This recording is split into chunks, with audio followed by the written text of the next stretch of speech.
Şeffaf Mutfak'tan herkese yeniden merhabalar. Elmalı kurabiye sevenler ekran başına. Hem fırın kullanmayacağız hem de çok farklı çıtır çıtır bir elmalı kurabiye, elmalı börek hazırlayacağız diyebiliriz. Su ve sıvı yağını karıştırma kabımın içerisine aldım. Buraya gramaj ölçülerini, açıklamalar kısmına ise bardak ve kaşık ölçülerini yazmaya çalışacağım. Evinizde mutfak teraziniz varsa daha iyi olur. Çünkü bu bir pastacıdan alınmış tarif. O yüzden ben de gramaj ölçüsüne dikkat ettim. İlk hamurumu yoğuruyorum. Sıvı yağ ile su ile birlikte kolayca bir hamur yoğurdum. Gördüğünüz kadar. Şimdi hemen diğer hamuru yoğurmaya geçeceğim. Streç filmle kaparsanız hem daha güzel dinlenecektir hem de dışı kurumayacaktır. Kabuk tutmayacaktır. 80 gram kadar soğuk tereyağına ihtiyacımız var. 130 gram kadar içine un ilave ediyorum. Şöyle bir elimle karıştırmaya başlamadan önce birazcık içine bir çimdik kadar tuz ilave ettim. Elinizle böyle ufalaya ufalaya bütün yağı una yedirin ve sonunda şöyle bir hamur elde edeceksiniz. Bir avucunuza sığacak kadar bir hamur elde edeceksiniz. Her ikisini de yarım saat boyunca dinlenmeye bırakacağım. Bu esnada ben de elmalı iç harcını hazırlayacağım.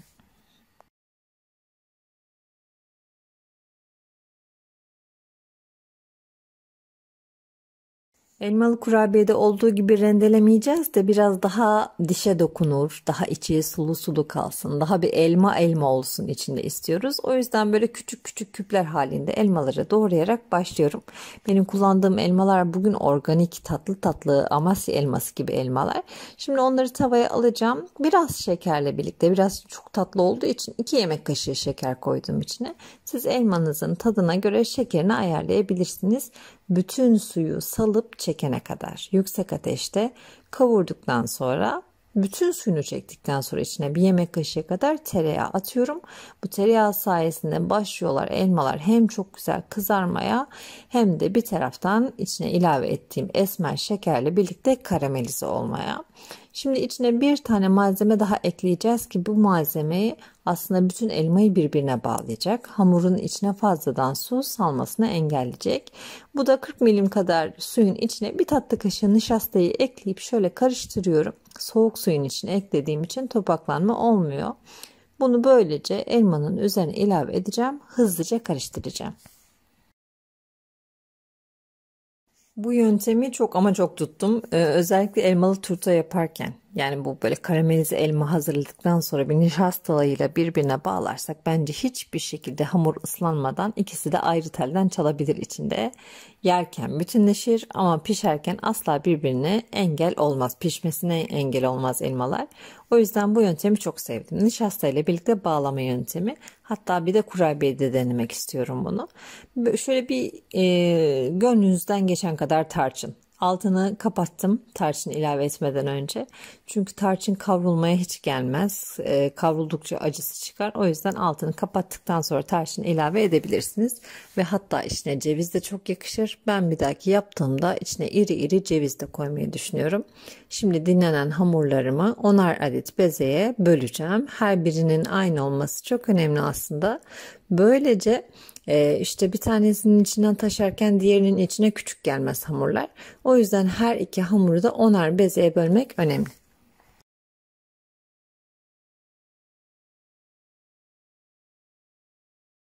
İlk olarak şöyle bir tane hamurumu alacağım. İçine yağlı un karışımı olan hamurumdan ekliyorum ve kolayca kapatıyorum gördüğünüz gibi. Kapattıktan sonra kenara alacağım. Her birini bu şekilde içlerine bu yağlı hamuru doldurarak kapatacağım. Ve ilk yaptığım hamurdan başlayarak açacağım. Birçoğunuzun tahmin ettiği gibi içine koyduğumuz bu yağlı unlu karışım, yağlı hamur diyelim biz ona. Bu kat kat olmasını sağlayacak, hamurun çıtır çıtır olmasını sağlayacak, ağızda erimesini sağlayacak. Şimdi her birini bu şekilde hazırladıktan sonra bir oklava yardımıyla ilk yaptığımdan başlayarak uzunlamasını açacağım bir hamuru. Oklava ile birlikte sadece tek yöne doğru uzatabildiğim kadar, şöyle incecik olana kadar, videoda gördüğünüz kadar uzatacağım ve başlayacağım bir ucundan bir ucuna rulo yapmaya.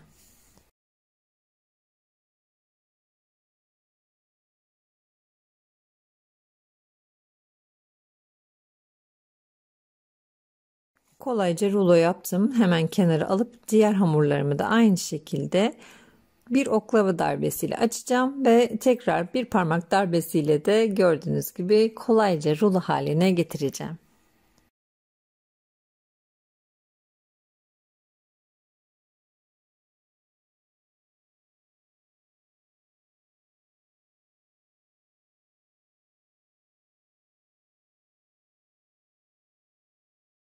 Ve bütün hamurlarımı rulo haline getirdim. İlk yaptığım hamurdan başlayarak gördüğünüz üzere tekrar açıyorum bu kez. Tekrar rulo yapacağım ve bu kez keseceğim. Tam ortasından keseceğim hamuru. Böylece birçok kat elde edeceğiz. Aynı kruvasandaki teknik gibi düşünün. İçindeki o yağlı hamur, yağlı unlu hamurumuz bir sürü onlarca kat oluşturacak.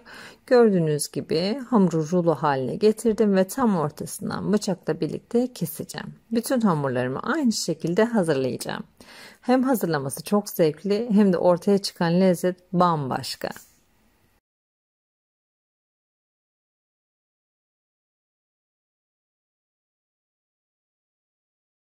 Ve ilk bezemi aldım. Şöyle elimle birlikte önce bir bastırıyorum. Kenarlarının daha ince, ortasının kenarlarına nazaran biraz daha kalın olmasını sağlayın. Böylece kolayca midye halini alacaktır. Şöyle oklava ile kenarlarına bir baskı uyguluyorum. Çünkü kenarlarını birbirine birleştirdiğimiz zaman oralar kalın olsun istemiyorum. Çok kolay ve çok zevkli olarak bütün hamurları aynı şekilde ortası biraz daha kalın, kenarları ince olacak şekilde açıyorum.